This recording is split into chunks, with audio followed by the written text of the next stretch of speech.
Hello, everyone. It is your boy, Windsor. And of course, I am back at it again with another video. I hope that you are having an amazing day. Thank you so much for watching today's video. Shout out to my YouTube channel members, of course. Shout out to Staying Young. Shout out to Thomas Mead. I appreciate your support. Thank you so much.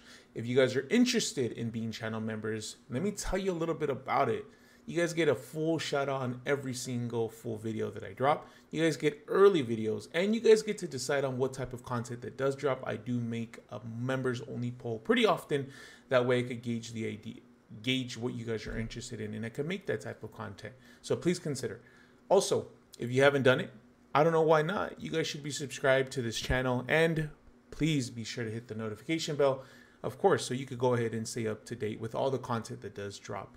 Check out the description box. I have a very active Discord, a huge community, huge Yu-Gi-Oh players and new and experienced players alike. If you guys are just looking to trade, looking for some games, looking just for a community, or just if you want to talk to me directly, I'm in there all the time.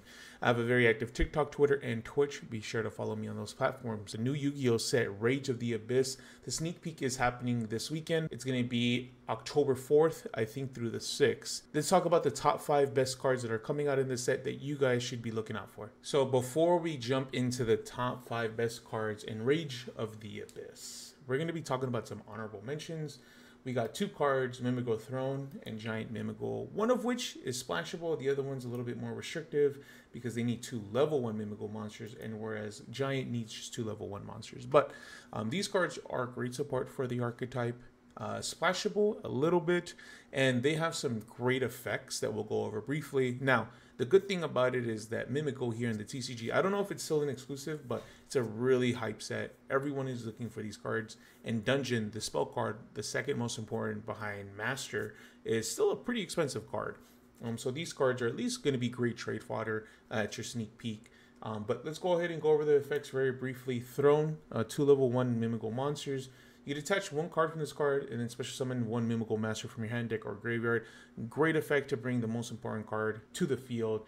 And then during the main phase, quick effect, you can target 1 Mimigo Master you control, equip this card to it as a spell card. It gains 1,000 attack, and then you can return cards from the field to the hand up to the materials that this card had. Probably the best form of removal in the game is just returning it to where it came from. It's a freaking amazing effect in my opinion. As for Giant, non-exceed Mimigo monsters could attack directly while your opponent controls a face-down monster. It's a great way to attack directly for game, or just, do some burn damage without having to trigger everything. And then its other effect, you can only use each effect of this card once per turn. If this card is Exceed Summon, you could add 1 Mimigo card from your deck to your hand. Searcher, phenomenal. You can detach 1 material from this card and target face-up cards in the field up to the number of face-down monsters your opponent controls. Destroy them. And if you do, inflict 1,000 damage to your opponent. So great burn effect. I definitely think that the main deck monsters, and I think Charm as well, they're all fantastic additions to the archetype. Starting off the list, we have number 5, Dominus Impulse. This card is freaking crazy. It's a great negate effect from the hand and potentially a future staple.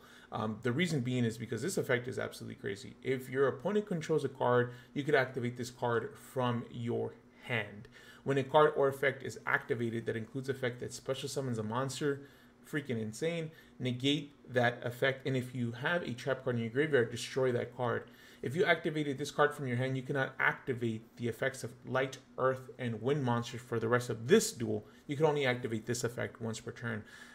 I don't know how much more straightforward you could get than that. The fact that you could activate this card from your hand when your opponent controls a card, it's not limiting as infinite impermanence, because you have to control no cards to activate that card. And on top of that, this is the better Dominus card, because the other one has a great effect, but the cards that you can activate after the fact are just atrocious. Where this one, light, earth, and wind, these cards are a little bit more splashable. And on top of that, considering the meta, the decks that are being used the most, I would say are probably like fire cards or dark monsters with Yubel. So I think this has potentially to be a staple moving forward, depending on the format more so, but very phenomenal card. Coming at number 4, we got Deception of the Sinful Spoils. Let me just start off with this, man. This art is freaking insane. Look at this. I didn't even notice when I first saw this card that this girl was on the back. I can't remember their names. I know it's like Resalia and I forgot the other one, but like this art is Konami. Can you do more art like this? This art is freaking insane, man. And because of this card, I really want to play this deck, but let's go ahead and jump right into it. Deception of the Sinful Spoils. So you contribute one monster from your hand or field, whatever it is, and it's as cost. Add one Azumina card from your deck to your hand. If a monster is sent to your opponent's graveyard and you control an Azumina card, make your opponent lose 1,500 life points, and if you do, gain 1,500 life points. During the end phase, if this card is in your graveyard because it was sent there from the face-up spawn trap zone this turn, you could set it. You can only use each effect of this card once per turn. I don't know what is it with Konami, but they are just adding burn effects for no reason. Look at Lacrima, or whatever the card's name. Just burn when it by shuffling back a Light Fiend from the graveyard to the deck. I don't know what they're thinking, but this is a great card. It's a starter. It's a searcher. Could be set off a Diabell, which already has great ways to search that card. Potentially one of the best decks in this up-and-coming format. Has a lot of freaking hype behind it. Coming in at number 3, we got Legendary Lord Six Samurai Shien. This art is pretty crazy too, but this card is one warrior tuner and one non-tuner Six Samurai monster. If this card is synchro summoned, you can add one Six Samurai monster or Shien effect monster from your deck or graveyard to the hand. You can only use each effect of this card once per turn. Once per turn, when your opponent activates a monster effect, quick effect, you can negate the activation, and if you do, destroy that card. If this card is on the field and would be destroyed by battle or by card effect, you can destroy one other monster you control. The effect is pretty crazy. It's a searcher, has pretty good stats, 25, 1900 defense. And I think the biggest thing that this has behind it is legacy. Everyone loves Six Samurai cards. Players of the game just love this deck to the death. And it just has a lot of legacy in the game. And I think that's why a lot of people have hype behind it. We don't know if the deck is going to be phenomenal or in the new format, or even if it's able to keep up with the current decks, because Azumina, Snake Eyes, Yubel just are overwhelmingly powerful in this current format. Did not keep up with the times and just can't keep up with the game. So who knows how well it's going to do, but I definitely think it's worth something to look at because it does have a lot of potential because they already have so much support. Now we are at number 2, Fire King Courier Ulcanix. I apologize if I'm mispronouncing this, but if this card is normal or special, you can destroy one other fire monster in your hand or face up in the field, and if you do, add one fire beast, beast warrior, or winged beast monster from your deck to your hand except this card. Then you can make this card level become that added monster. If this card is destroyed and sent to the graveyard, you can special summon one Fire King High Avatar Garunix from your deck in defense position. You can only use each effect of this card once per turn. This card is really, really strong and something that we've been waiting for here in the TCG because Japan just had it such a long time ago, or at least the OCG. But it's a great support for their Fire King strategy. It definitely has a lot of hype. And since Snake has been butchered, I definitely think there's a lot of hype behind it with the Fire King Snake Eye build to potentially bring back Snake Eyes to what it was, because it was just so dominant before this recent ban list.